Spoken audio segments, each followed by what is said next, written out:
Development work is a big passion for me, just as much as creating and designing something. And I'm always trying to combine these two things. And it doesn't matter if it's architecture or if it's textile. So I just wanna get my hands and my creativity into something that improves lives. I was very lucky. When I was 19, I spent 1 year in Bangladesh with a Bangladeshi NGO called Deepshika. And I was a development learner there. I really had not any idea about it or not much. And it was really a great learning experience for me that really got deep inside. And the most important thing that I learned was that the most effective and sustainable strategy for development is really to concentrate on the potentials that you have given in a site or in a community, and trying to develop those and not trying to get depending on external factors. For me, sustainable design, sustainable living is really using the local natural potentials of a place, of your direct surrounding, crafting them and transforming old wisdom into something that really meets our needs and our dreams. We have in our culture, we have the tendency to amuse children aside from real life. They're always kind of pushed aside so that they're not disturbing our work life. But in fact, everyone, no matter how weak you are or how young you are, you want to be needed and you want to be taken seriously. And for the children, it was a fantastic experience. And they came home and said, "Wow, I worked so hard and I feel my muscles, and I feel really good, I feel strong." And can you imagine?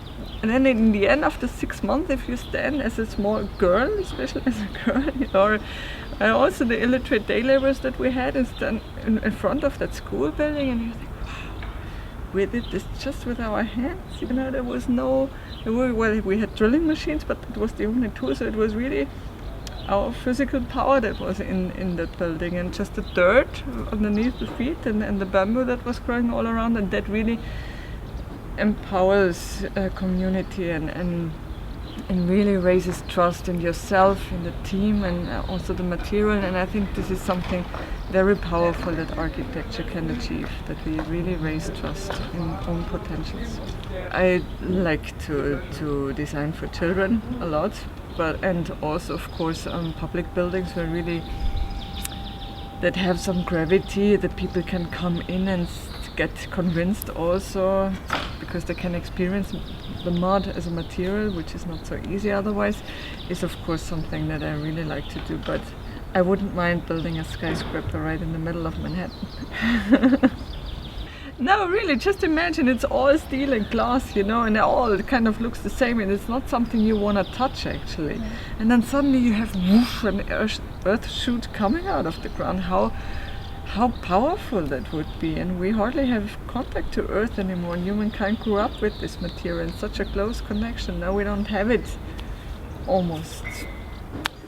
I mean, we have it maybe as dirt on the soles of our shoes, or maybe in the flower pot, but no real connection anymore. And what I have seen in many projects, like when the earth walls are standing, especially at the project that we did in Harvard, the Graduate School of Design, it was totally grey, the mud. It looked like a concrete wall, but people were constantly touching the wall.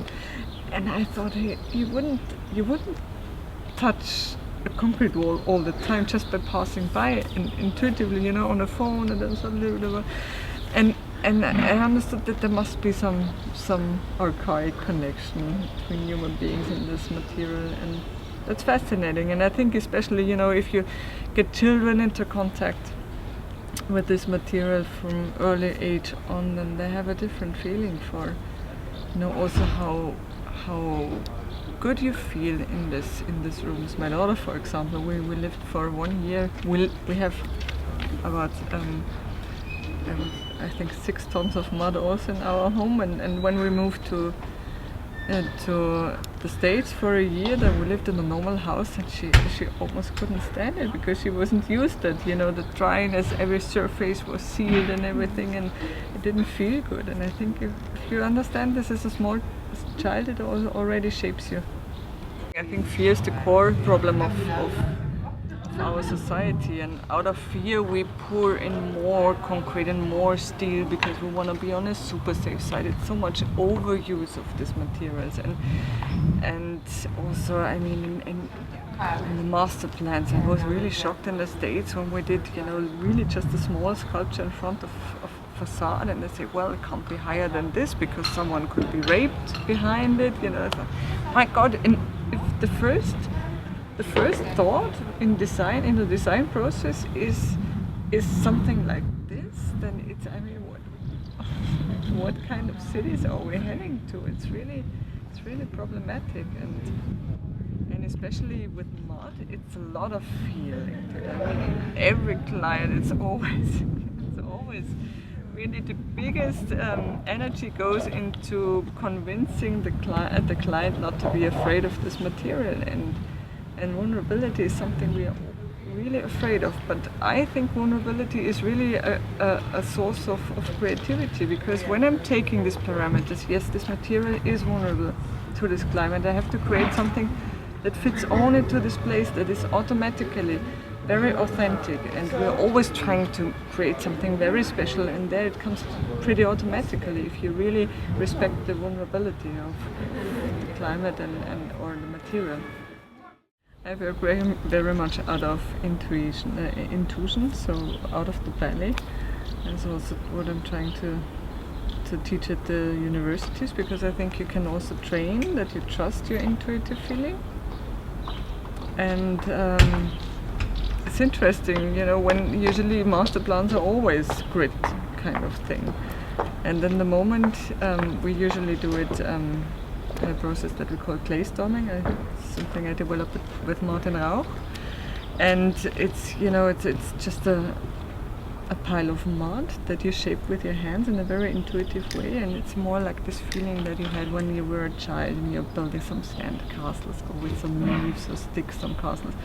It's in a very meditative kind of mood, and it's astonishing that the results that come out are very organic, are very vibrant in the layout and everything, and everyone is very, also you feel the personality somehow also and I have the feeling once we have lost this feeling to trust in our intuition, we need the grid somehow. That's kind of the last anchor in the standard whatever window size that we don't have in the facade all the time. And this is something we have to break. Also with materials, the mud is everywhere different. There's no place where you have the same mud, and so there's no pattern that you can sell. It's different with the concrete, and also with the concrete you can build in the wet climate the same way as in a hot climate. It's just not vulnerable to the rain. And when you have the mud, it's vulnerable and it's always different. Then there's no standardization possible. You have to react on it, and it's people who react on it, and that creates the life. I would like to really implement things that I learned in Bangladesh also in our culture, because I think it's important not just to go and this old colonialistic feeling to go somewhere and do something better, but I think it's also really important to meet on an eye level and then bring it also back to our context. And I think it's very important.